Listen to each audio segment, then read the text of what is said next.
So this BCS theory, it is still sort of classical, right? Oh no, it's absolutely not. So, but I mean, I saw this talk by Subir Sachdev.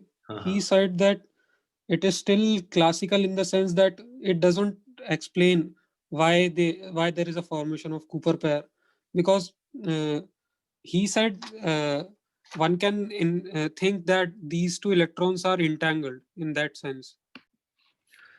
All right, so superconductivity and then thermal conductivity of insulators. Just okay, so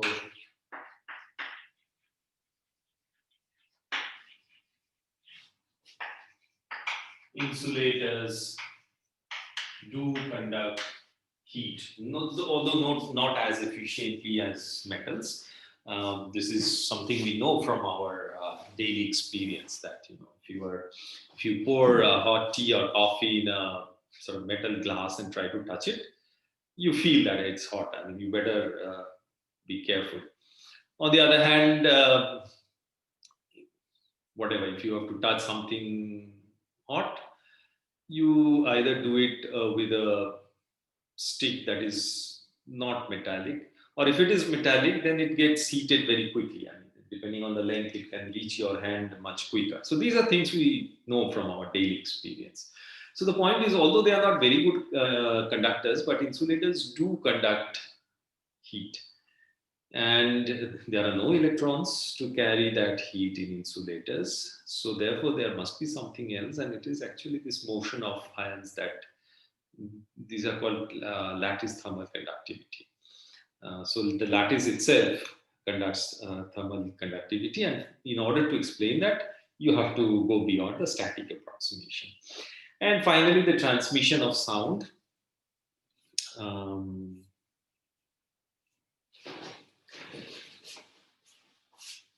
Which again requires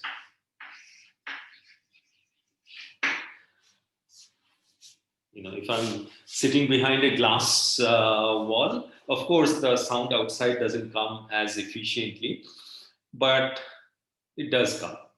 So therefore, insulators do allow sound to propagate. And as you know, sound waves require some medium to sort of vibrate. So therefore, there must be something which is vibrating.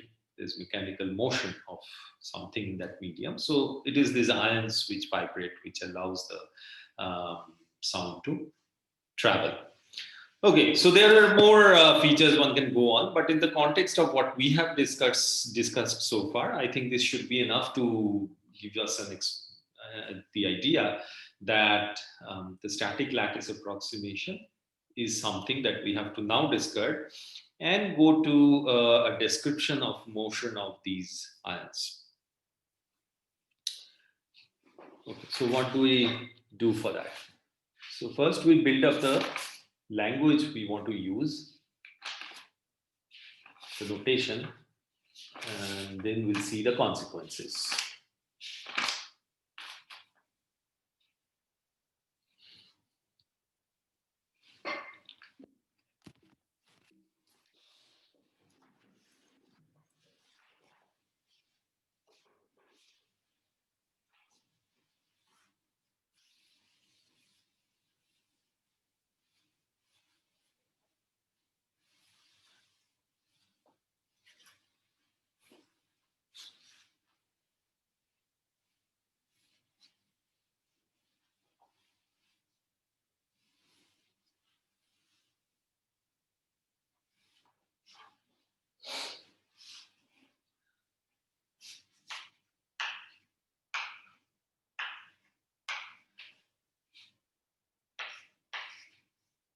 So I have a lattice and defined by these vectors R.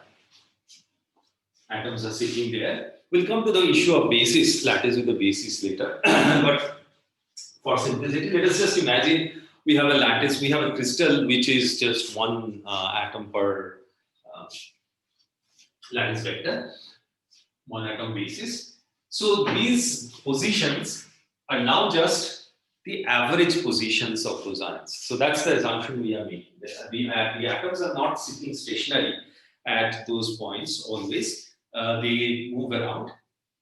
And the assumption one makes is that they oscillate, they move around these average positions. The instantaneous position of an atom would be given by, so these are average positions.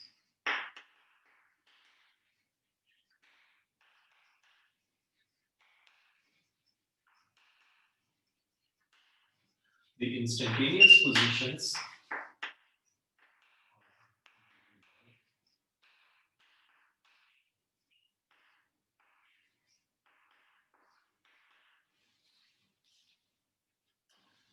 so this was the average position, and this is the deviation. This vector u is used to denote the deviation from that average position, and u of r is the deviation of the atom whose average position is this r. So that's the notation we will be using. So now there are ways. I mean, the classical picture is simple. There is a total energy of the system, right? So let me spend a couple of minutes here just to introduce that idea, although it's not particularly directly relevant, that definition, but let me do it nevertheless. So often describing solids, their energetic stability, one talks of what is called the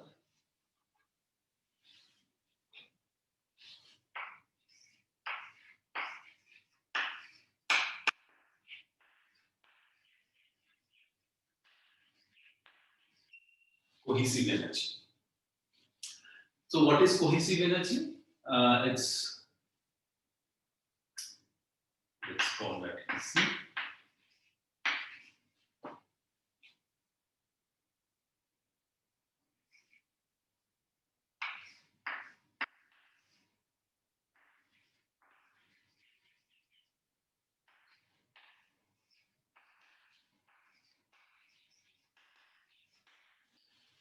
And of course, normalize it.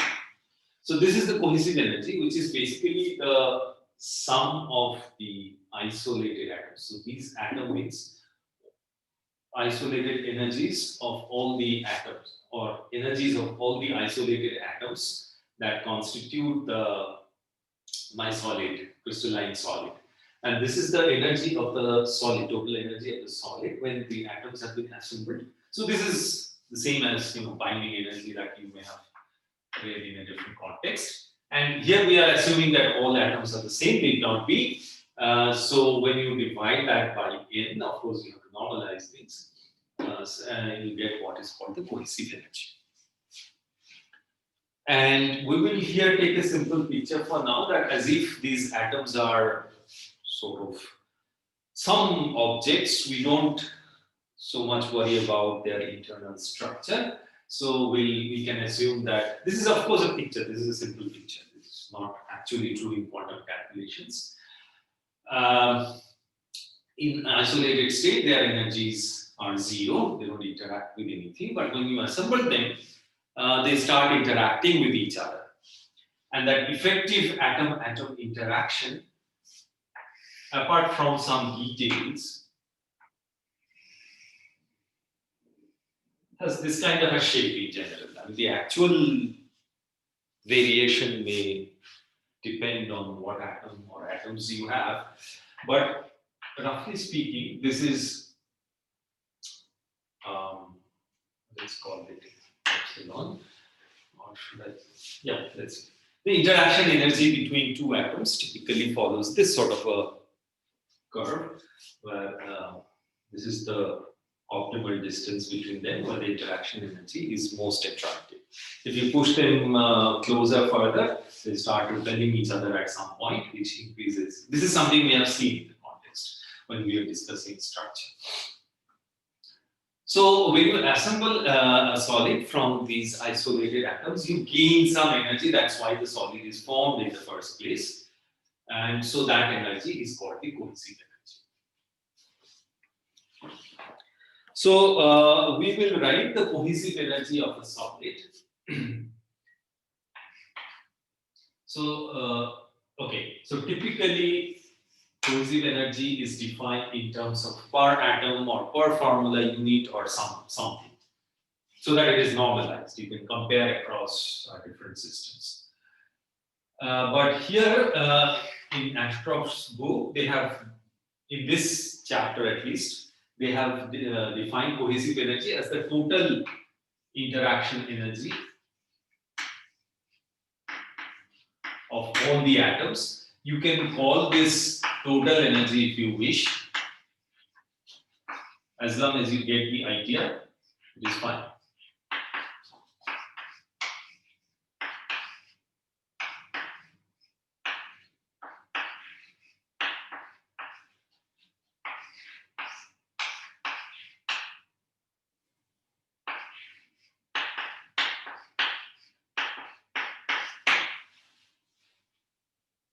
So this phi, so this R and R prime are of course lattice positions, lattice points where the atoms sit, and phi is the pair potential between atoms.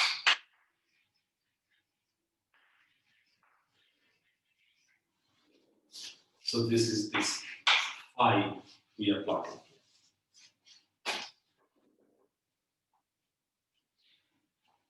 And this can be nice.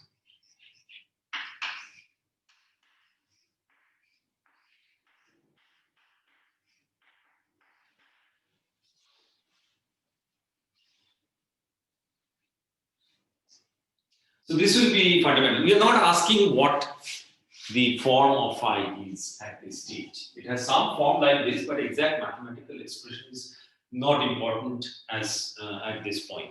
When you work with specific systems, maybe you'll be interested in evaluating this quantity or some other quantity that is derived from this. But for the general features of the problem, we don't need to worry about how exactly phi looks like or what its mathematical form is. It's some pair potential. So this is under the static lattice approximation where the atoms are sitting at exact lattice sites.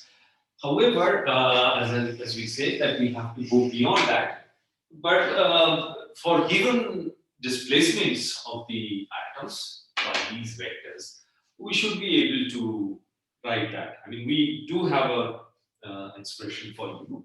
So this is what I call U. So in that case,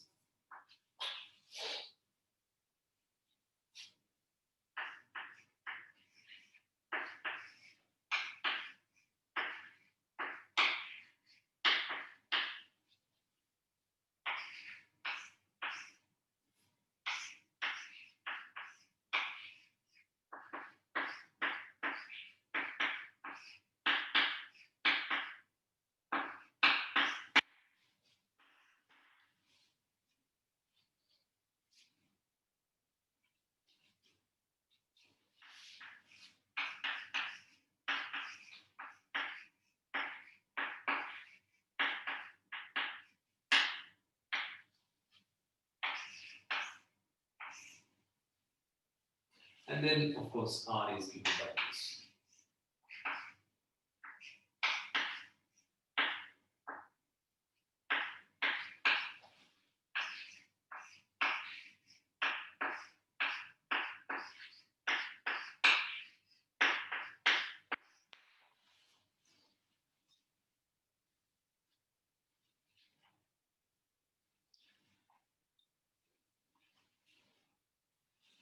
And then the Hamiltonian of describing the motion of these of the ions.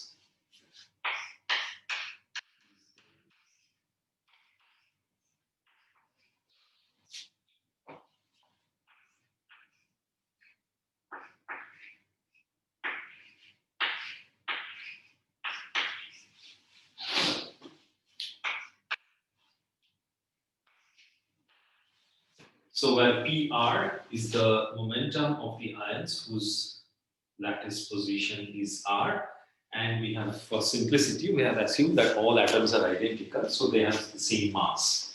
In general, they could be different, but we work with this assumption here. And they could be different only when you have more than one atoms in the basis. Otherwise, of course, they are the same.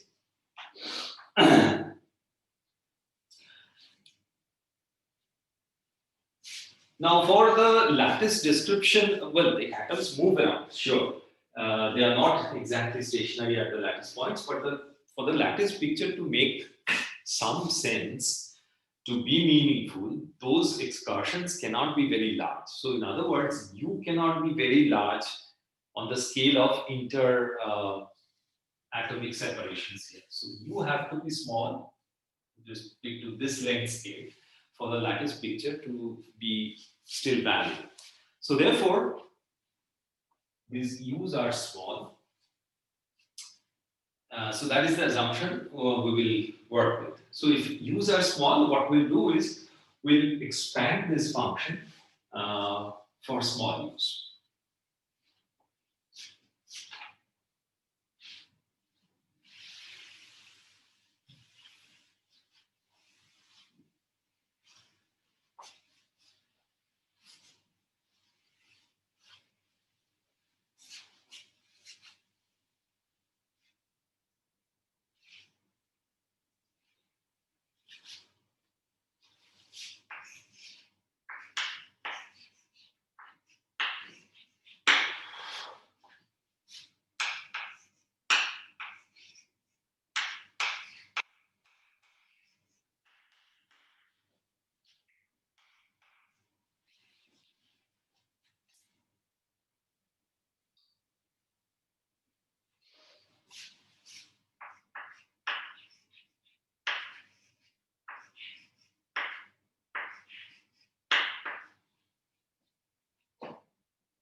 There is a sum.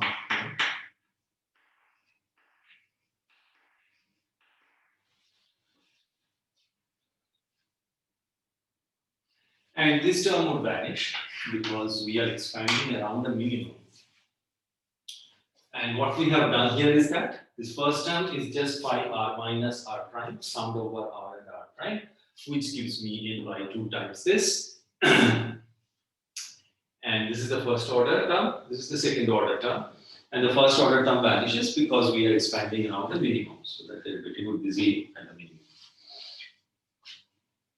So then, now what is this? This is the energy when all the atoms are at their ideal lattice sites. So we'll call that the equilibrium. And what the motion contributes is this term beyond that. So that is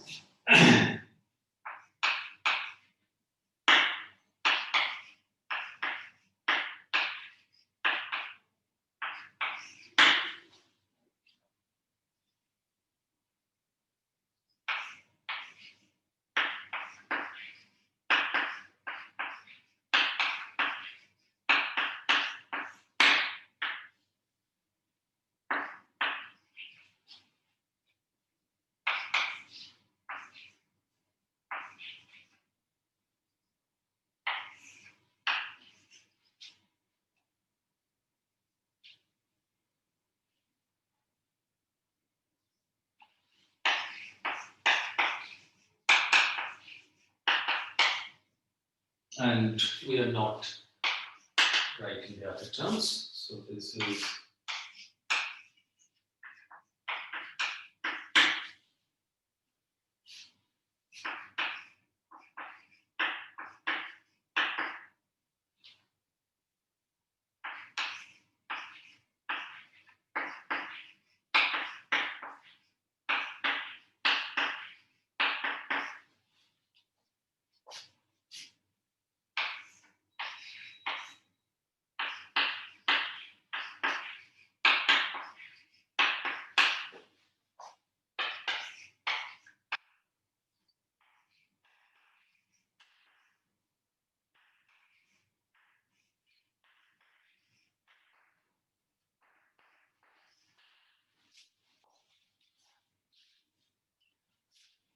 so this is the term, this term over here. This is what we get from the because of the motion of the atoms away from their ideal positions. And this would come from, as you see, if you expand this, this would come from the second derivative of phi. So this phi would be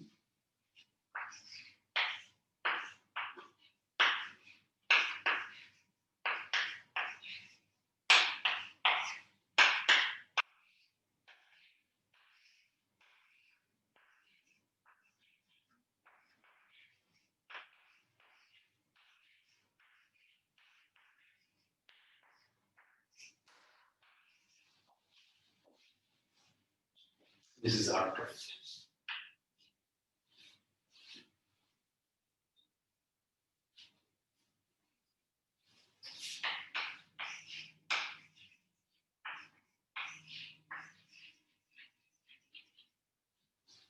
So this is the energy expression for the energy within harmonic approximation, something you must be familiar with. So we are only looking up to second order terms here. And so within the harmonic approximation, this is the energy of the collection of atoms when they are not at their ideal lattice size.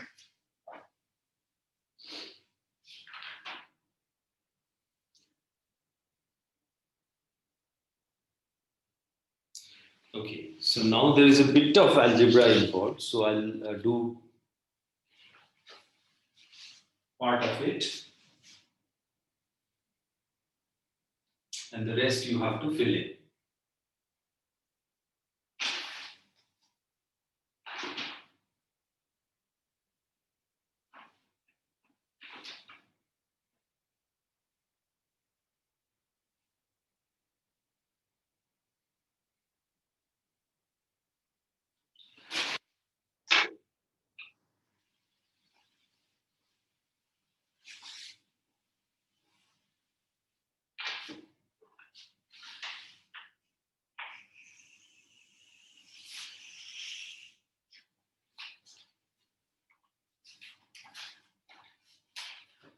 So you see, apart from this summation, there are four terms. Okay, one phi mu mu, phi mu mu, then phi mu. Okay, so phi mu r, sorry, u mu r, u mu r. Then you have u mu r primed, u mu r primed, and then you will have cross terms. R with this r primed here, r primed with this r here. So if you club those terms, what you will find is that you can take the R terms together. They basically give you the R terms and R primed terms. They basically give you the same contribution. And the cross terms, the two different cross terms that you get will also give you the same contribution. So with that understanding, you can write this thing as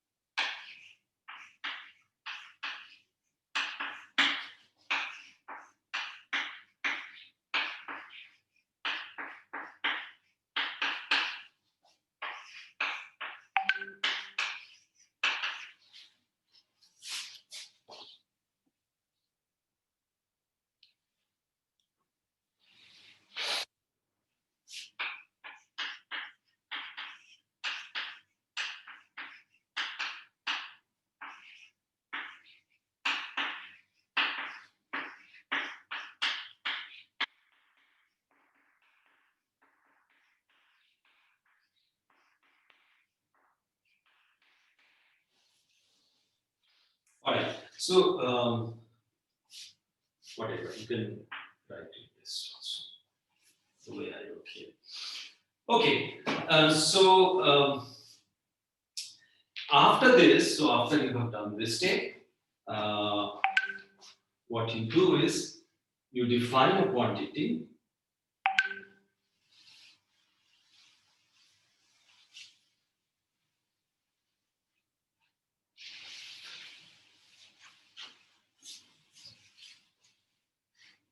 So now I'm defining a quantity.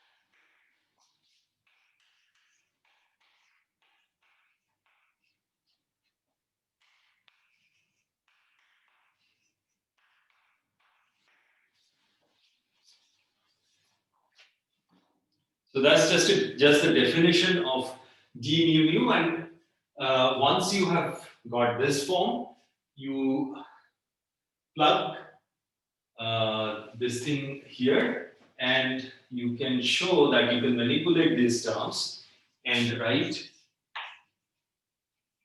this harmonic term in this form.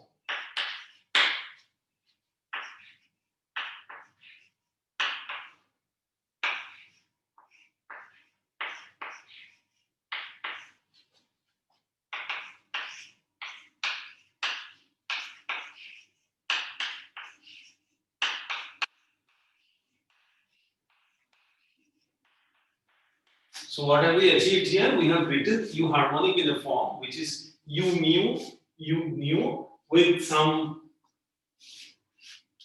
thing in between, not in U mu minus U mu type of form, in a simpler form. But now this thing has been defined in terms of these phi mu mu's. And so what you can do is you can take this form for D, plug it in this, you should get back this. So that's the exercise you should do. Okay, I won't spend any further time on this. So we have a simpler compact form for U harmonic, and now we will have to sort of manipulate this term or see what the consequences of this term is on properties of the solid. So the first thing we look at is the specific heat. What is the contribution of this term, the motion of ions, on the specific heat of the material? Sir, Yes.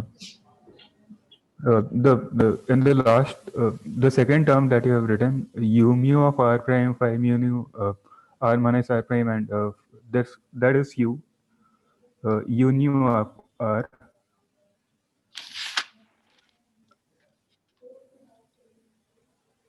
You are talking of the line where I have defined d mu nu, right? No, in the last line. Oh, the last line. You mean this one or this one? No, the last, in the end of the board. This one.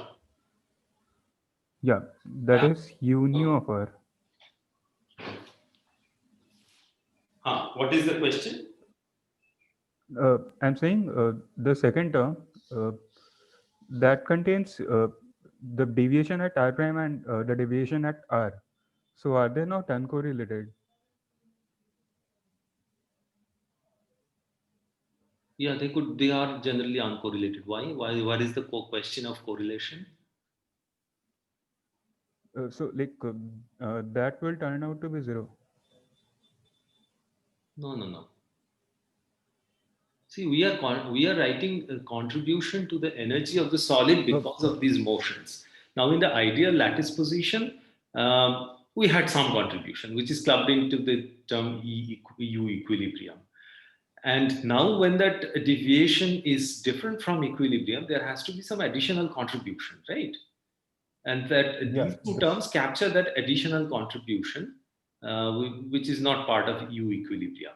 So, I understand that. I'm Uh-huh. saying since the first term is fine because that contains the deviation at the same point, r prime or r.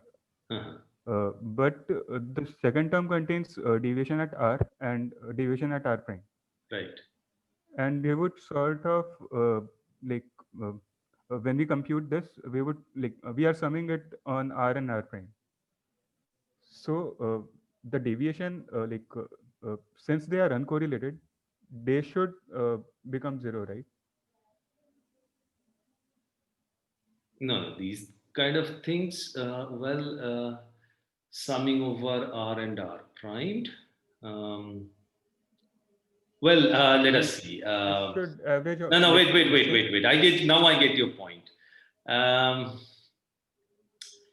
when we are studying solids, they need not know. They are not. They are not uncorrelated. They are not uncorrelated. okay, So the exact structure of this thing will show up as we go along. So just hold on to that. yeah, okay, Okay. In fact, when we to give you a sort of idea of what we are getting at, when we apply this thing to a periodic solid, we will find that um, we'll get one vibrational for a 1D solid. We will get one vibrational mode at each key point of the Brillouin zone. And depending on which key point you are at, the displacements of the ions at different positions would be correlated depending on what k is, the wave vector is. And those are the normal modes of vibration of the solid. All right. So because these are not sort of random objects, they are part of the same solid. So therefore, their motions are correlated. You pick up a particular normal mode, how different atoms vibrate are correlated depending on their separation. okay, yeah, fine. Then.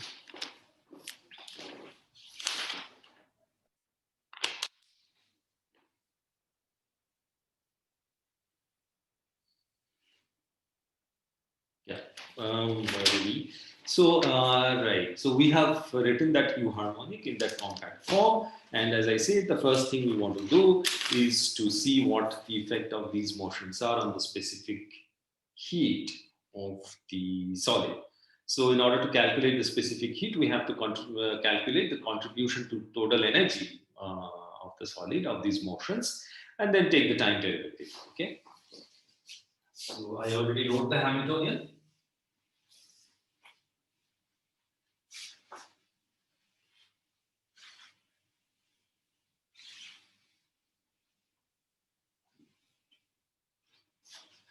By the way, just to make matters clear, so we are now dealing with um, working in a classical picture. So these ions motion, the ions are treated as classical objects here. And we'll see this has also its limitations. But first we want to sort of develop the basic framework, the basic ideas, and for some of which the classical picture is good enough. So first we'll work within the classical picture, and then we'll see that there are some difficulties which need quantum description. So then we'll go to that quantum description. So basically what we want to evaluate is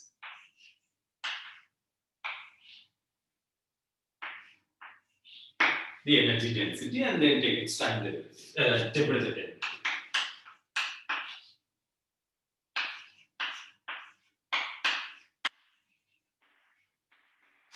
And the partition function z is, of course,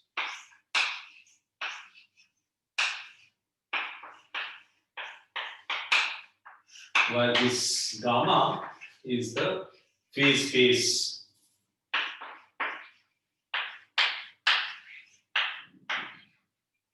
for the motion of the ions, remember. There are n of them, so I'm talking of a solid which has n ions, and this is the phase space of those n ions. And so what we do is we do this following scale.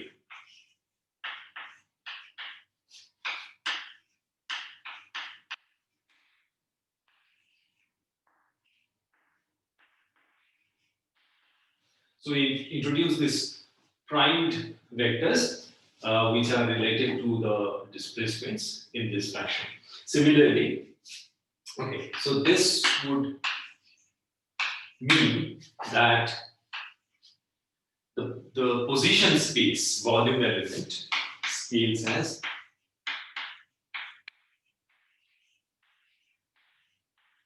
this. And similarly, we have defined it like this. So these are also scaled in a similar manner.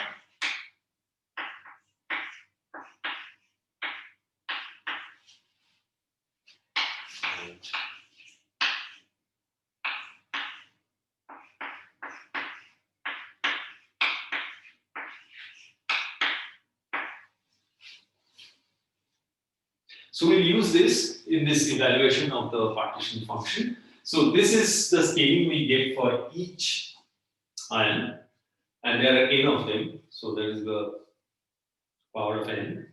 All right, so let me write that.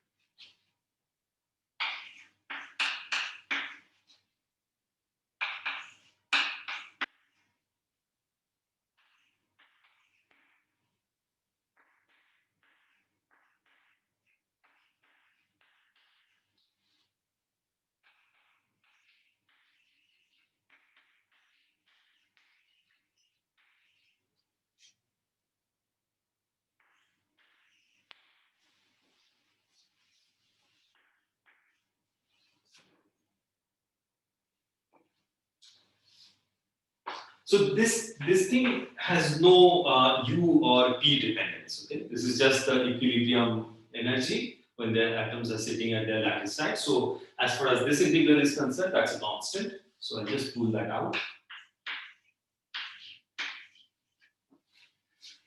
Now the other things, I get a factor of beta to the minus 3 by 2 here and minus 3 by 2 here. So a total of beta to the minus 3 from the phase space of each ion. There are n of them. So I'll pick up a factor of beta to the minus 3n. And here I have p squared. When I write it in terms of p primed, I'll pick up a factor of beta to the minus 1. Similarly, when I write U harmonic depends on two u's. So I'll pick up again a factor of beta to the minus 1. So the beta to the minus 1 in this and the beta to the minus 1 in this will cancel this beta.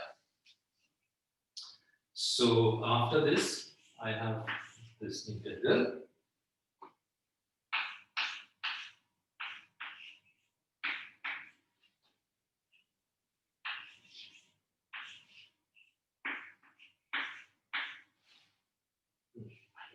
Right here.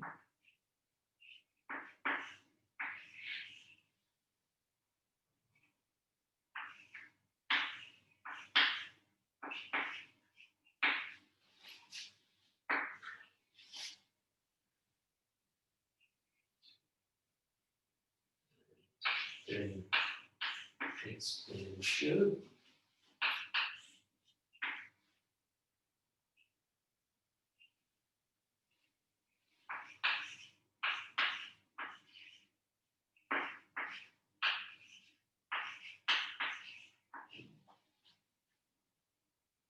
And then I'll use this.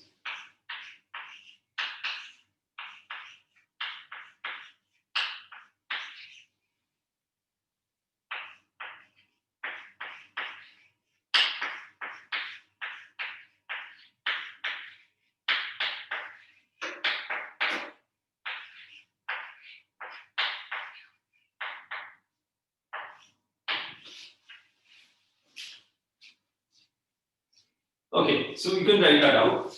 The essential point is that this object, so all the beta dependence is only here. This part, this integral has no beta dependence. So that will just give you some constant. Constant in the sense it's independent of beta. So, so I'll write that as constant.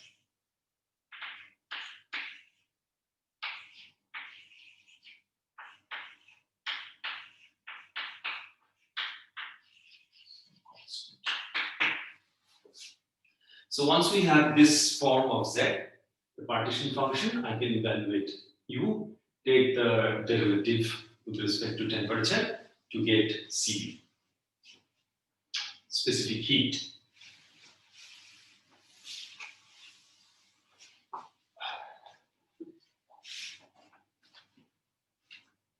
Okay, so what we get is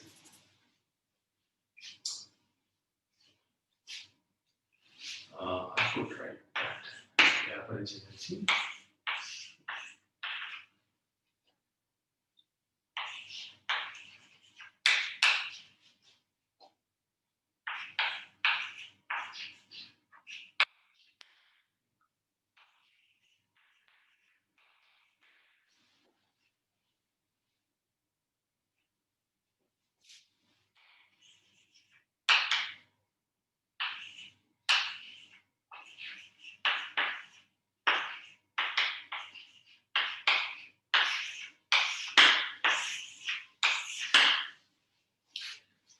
Okay, that's because equilibrium is a constant, no temperature dependence. So therefore, the only thing that contributes to Cv is the second term in U, and you get a contribution which is just constant.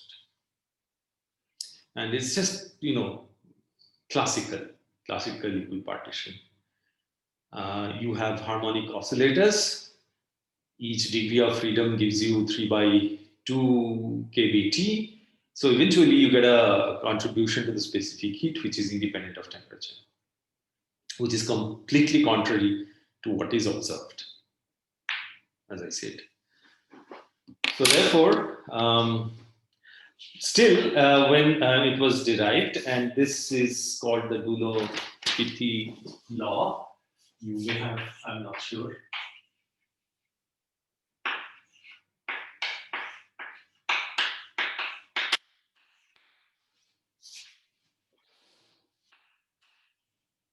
Is that the specific heat of the solid has to be independent of temperature and constant given by this.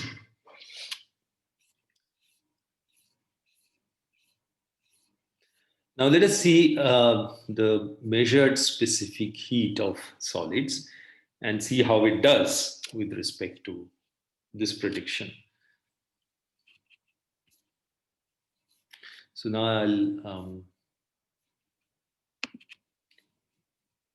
share some other screen.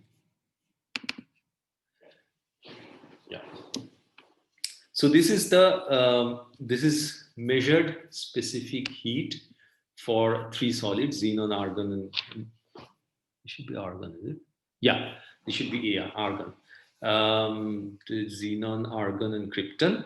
So the sort of interesting thing about these solids is that there is no electronic contribution at all. So these are inert gas atoms. So they are bonded by van der Waals interactions, the closest to this sort of classical pairwise interaction you can get. And then as you measure their specific heat, it starts rises sharply as temperature increases, and eventually they flatten off. And this line, this is this 3 nkb line. Okay, and this so when you evaluate this quantity in units of joule per mole Kelvin, this is the number you should get: close to 25 joules per mole per Kelvin. So that is that horizontal line over here. So even at close to 80 Kelvin or 100 Kelvin, it doesn't quite reach there. And of course, at intermediate or low temperatures, this is completely off from this classical description. So what do you make of this? Well, at high temperatures, well, high on this scale, you can say that, so see, there are two things to understand. One is that we are working within the classical picture. Second is that we are working within a harmonic approximation, that the potential energy, we have kept terms only up to second order in the displacements. Now, if the displacements are not small enough, there's no guarantee that that would be accurate enough. So when you are particularly at higher temperatures, when the displacements are expected to be larger, you could argue that, well, we are working within harmonic approximation, which is breaking down. So therefore, this limit is not quite reached and so on. But there is no such explanation for lower temperatures. Okay? If harmonic approximation is the cause for this discrepancy, then it should get better as you lower the temperature, because then the displacements are small, thermal vibrations are small, and therefore the harmonic approximation should work better. But unfortunately, this goes completely off. So it's not only about the harmonic approximation, as we'll briefly discuss. Both are problematic in the sense that if you want to describe real materials, neither the harmonic approximation is good in every case. Actually, in a large class of situations, the harmonic approximation is good enough. But there are some features, some phenomena which cannot be described in terms of harmonic approximation, in particular linear expansion with increasing temperature. But more significantly, the classical description breaks down, and you have to get to a quantum description of the vibration of atoms in a solid. We'll get to that, but before getting there, we'll develop this sort of classical description further, as we'll see that we'll get some essential ideas about how the atoms really vibrate in a solid.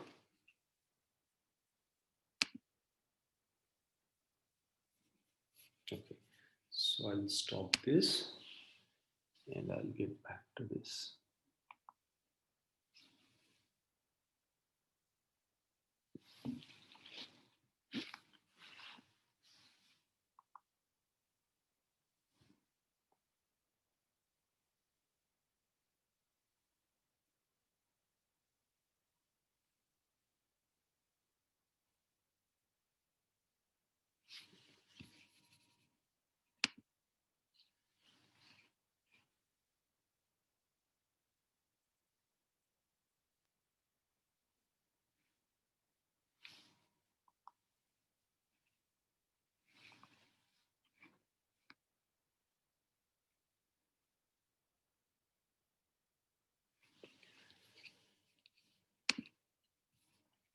Okay, do you have any questions at this point?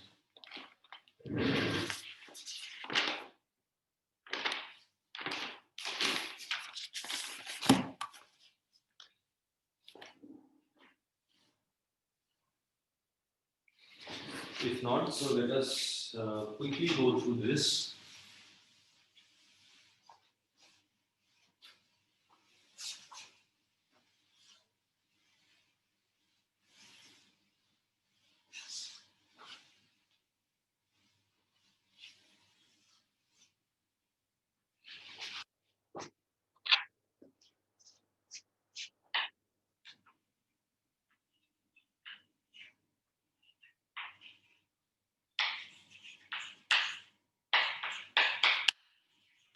So we are talking of 1D crystal, where the lattice spacing is called A. See, the atom positions are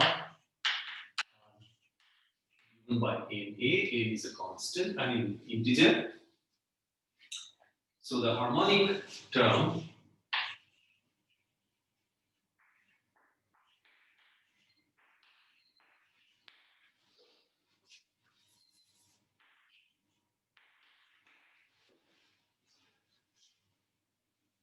So we are making assumptions here. We are assuming that only the nearest neighbor atoms are interacting. So when you change the distance between nearest neighbor atoms, some energy cost is involved. We are not considering longer distance interactions, and that energy cost so this K is like a spin constant involved in that energy cost.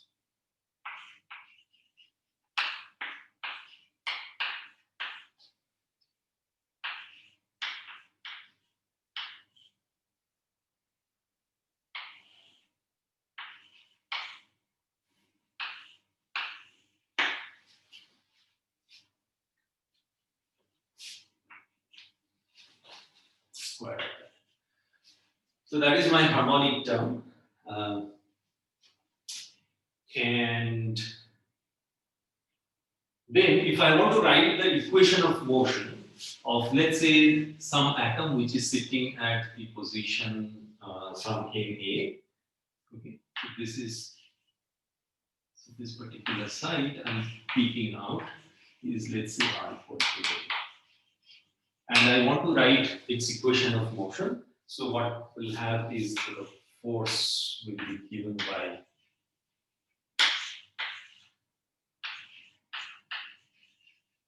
so this will be the force acting on that ion when the neighboring ions are moving. And because it interacts only with this one and this one, so only those differences will matter. And if you take this expression, calculate this derivative, which is basically finite difference sort of thing. So what we'll get is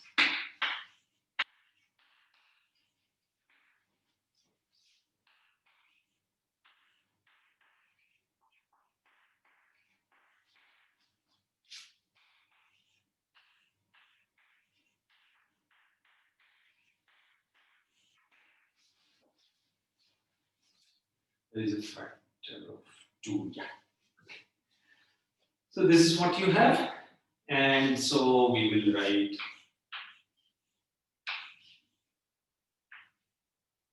this second derivative.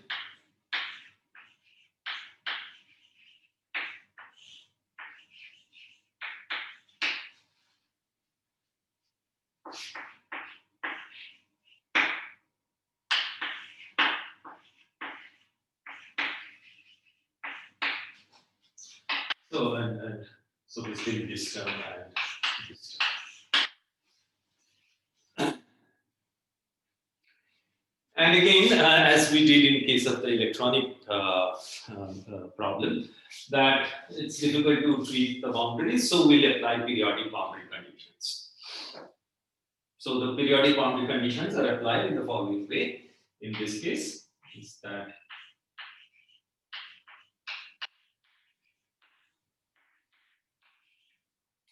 I should finish this first.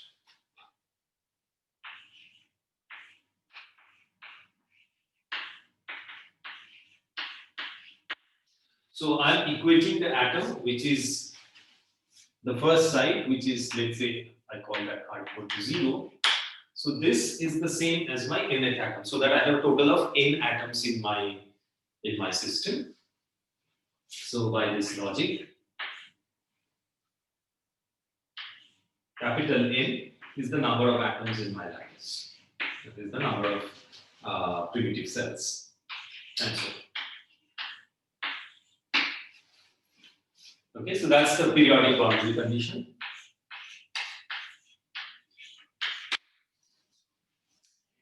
And we seek solutions. These are, we are working within vibration, working within the harmonic approximation. We expect the atoms to vibrate because they are restoring forces when it moves from its ideal lattice position. So we seek solutions in the form of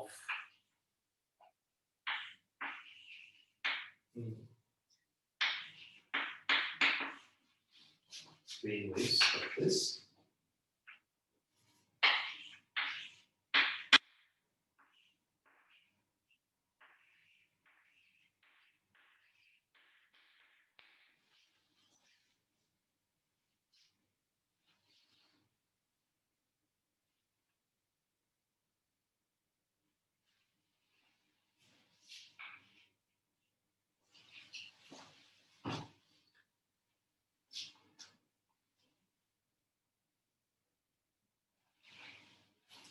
All right. So now what you do is you take this form of u and plug in this equation. The derivative will give you omega square, time derivative will give you omega square, and then you have terms on the right, which when you manipulate, so basically this differs from, here n differs from this by -1, it differs from here by +1, and so on. So when you plug those in, you get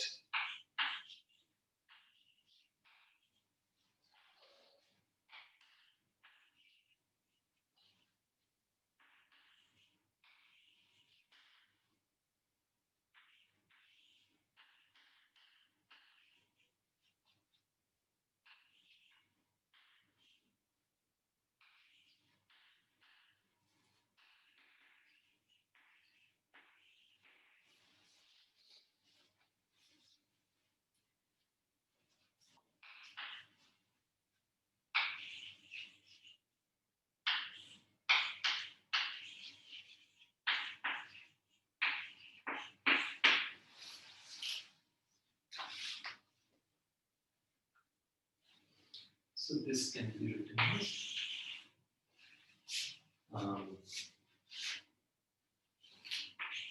so this basically for values of k, for a given value of k, it gives me the omegas. So omega is now a function of k,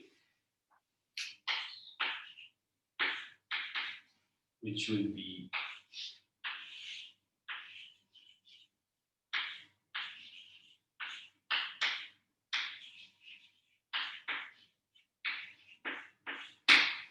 and which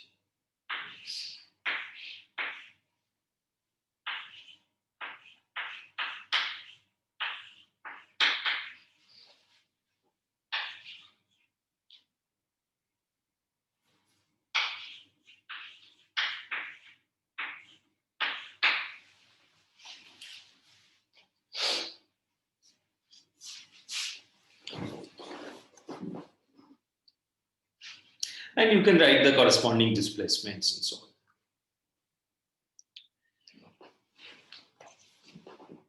Okay, now what are the allowed values of k that you have? It's the same periodic boundary condition that we employed earlier. Let's see what discussion we need to put into. Yeah. So because we have the similar periodic boundary condition, k would be given by integer multiples of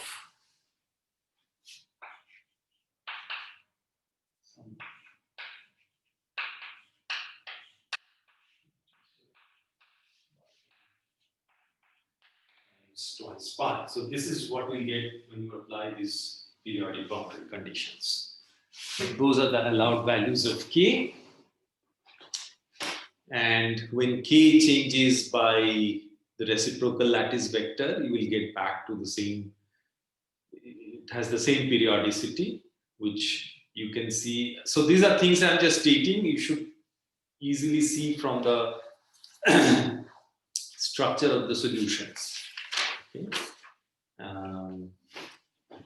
Once you have got omega, you can write the solutions as, the solutions would be real parts of, what did I write that? Yeah.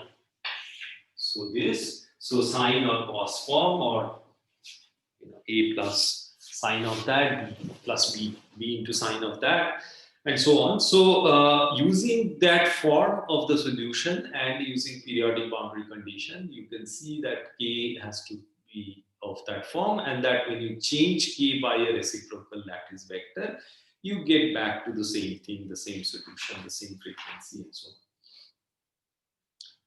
on. Okay, so basically you are familiar with, so I believe you have done small oscillations and normal modes in your classical mechanics, right? So what you find here is that so these are the sort of normal modes of a periodic solid. This is a 1D solid. You have n atoms, so there has to be n normal modes, and you get n normal modes. You get n normal modes for the n values of k. So this k here has n values, n distinct values, as we have seen in the case of the electronic problem. The number of distinct k points within the Brillouin zone is equal to the number of primitive cells you have in your crystal. So you have capital N values of k, and those capital N's give you the n normal modes of vibration of the solid.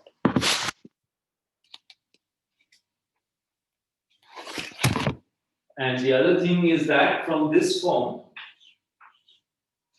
you see that, by the way, this, don't get confused, my writing is not very clear here.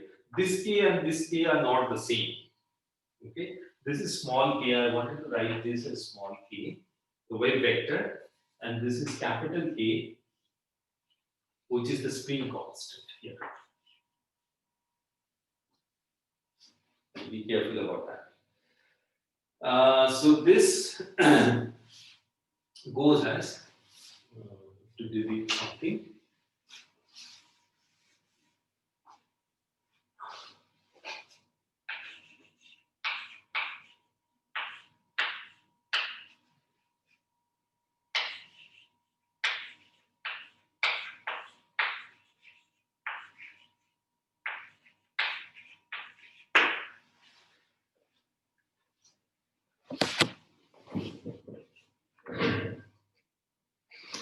Omega goes as Ke or mod K, whatever. So basically, as at K equal to 0, you have omega equal to 0, and if omega equal to 0, the energy is 0. So therefore, you have gapless excitations, meaning it doesn't cost any energy to have that phonon mode at K equal to 0.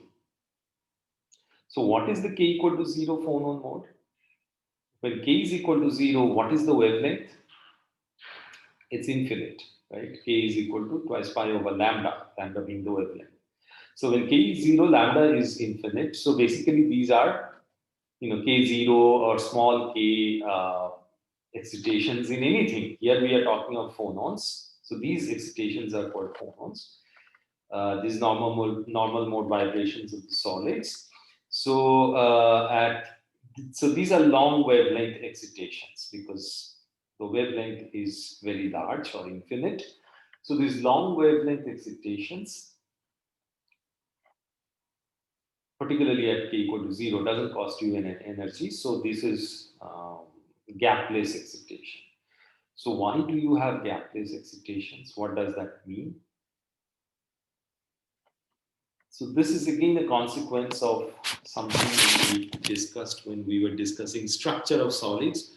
I had commented that whenever you have a broken continuous symmetry, you have Goldstone modes. I mean, here, of course, we are still working in a classical picture, but this thing has to show up. So if you have a broken continuous symmetry, so when you are forming the solid, you have broken the continuous symmetry, continuous translational symmetry of free space. So that is what shows up in this gapless excitation spectrum for this lattice vibrations. And this k equal to 0 essentially means that you are displacing all the atoms in phase in the same direction. That we'll see as we go along. So therefore, because the space is homogeneous, it doesn't cost you any energy to just translate the entire crystal in the same direction. So that's what the k equal to 0 mode is. And it had to show up because space is homogeneous. It's translationally invariant under arbitrary translation. So that is what you get here. So everything is fine.